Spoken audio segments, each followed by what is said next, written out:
Hi friends, so today we're going to be talking about chess. So let's just straight away get into it. We're just going to show you how to really play it and how to really record it. So this is A. This is A, okay? B, C, D, E, F, G, H. Okay? I'm going to start you off like this. A and in the A and H squares are the rooks. They can go vertically or horizontally. They start at the most not really useful squares, like most useless kind of. But as they go on, they can become very dangerous, and we'll show you how later in the video. Now on the B and G squares are the knights. They can move. They're the only piece that can move over other pieces, no matter if it's their piece or the other one. So you go like this. You can, if this square was open, you can go like this. No, I'm just telling you guys, you cannot jump on top of anyone's square. So without that out of the way, you can, right now you can't go. But he can go here, he can go here, he can go 3 steps other than this. He can go 3 steps other than just going straight. Or landing on anyone's pieces. That's probably, I think that the knight is probably the most complicated piece. It looks like this. So now we have the bishops. They are placed on the C and F square. We are going to see. So these two things can go diagonally.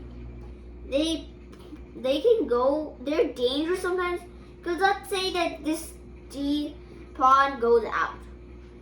If this square was here, he can check him. Obviously, they can kind of trap him, but who cares? They can kind of get into lanes, so they're kind of powerful.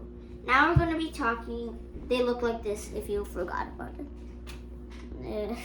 So now we're going to be talking about, in my opinion, pretty much everyone's opinion, the most useful and important piece, queen. You see here, let's say that the rook is over here. Let's get out of there, queen, king. Okay, let's just say this happened. This is a checkmate. If he doesn't have anywhere to go, it doesn't matter what are the other pieces, he's a checkmated. A rook and a queen work pretty good together. But they are pretty much a bishop and a rook. So both of them combine into one. Now you know that that's a powerful one. By the way, a knight is the only one who can actually attack the queen without being attacked by the queen itself.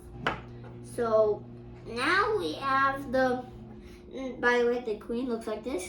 You only have one queen other than these two. And it's placed on, it's the only piece that only has one piece other than the most important piece to keeping you to win, the king. So a queen is the most useful piece, and you don't want to exchange them and give it away unless you want to sacrifice it, which we'll get to it later maybe.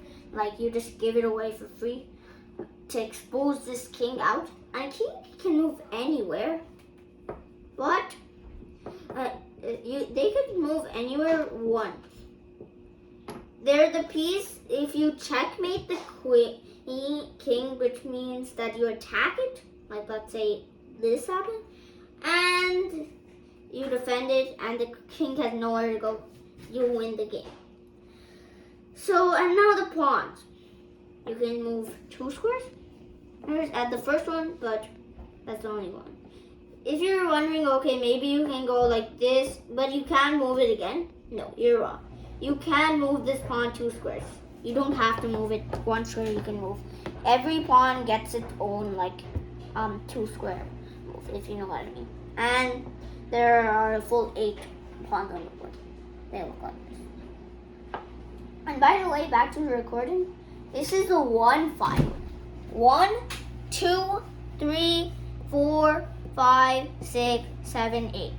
Black's on the 8 file and white's on the 1 file.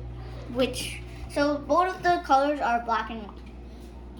Now I'm not going to get into any of the openings, but okay, so we're going to start off by telling you who goes first. White goes first, all the time. Probably, I'm just going to show you a brief one with the opening. Probably the most used opening ever is E4, E5. You move out this knight as white to attack this pawn. They defend it, and then you bring out the bishop to over here. This F2 pawn is one of the most weakest. It's the weakest pawn because it can, if it's defended and the queen takes, game over. So that's just a brief one.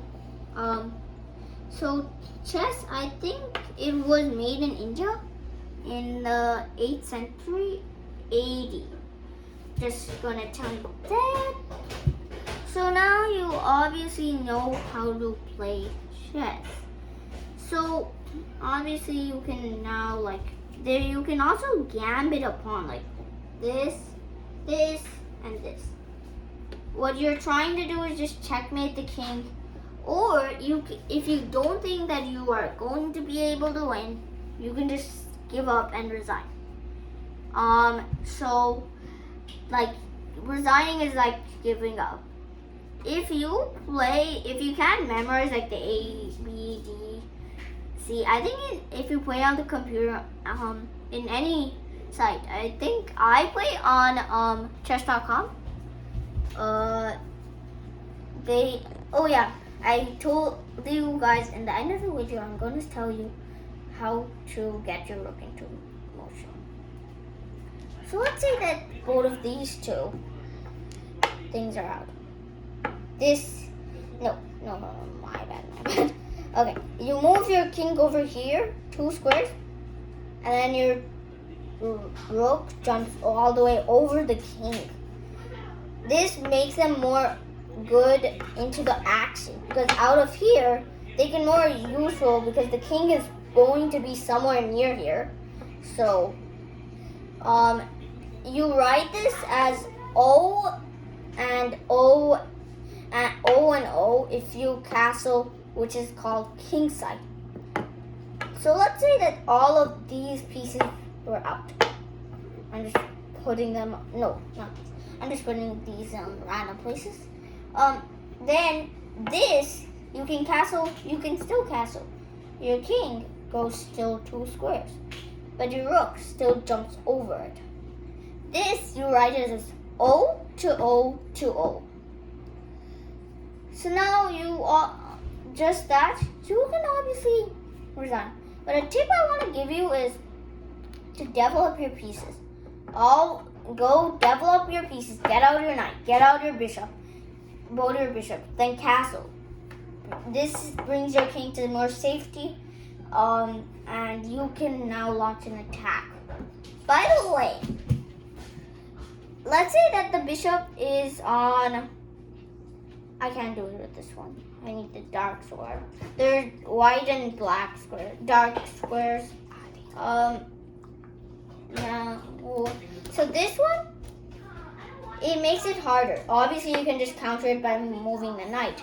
But this bishop, it makes it harder. Plus, this is going to be up. But that's it for today's video. Thank you for watching. To then and bye.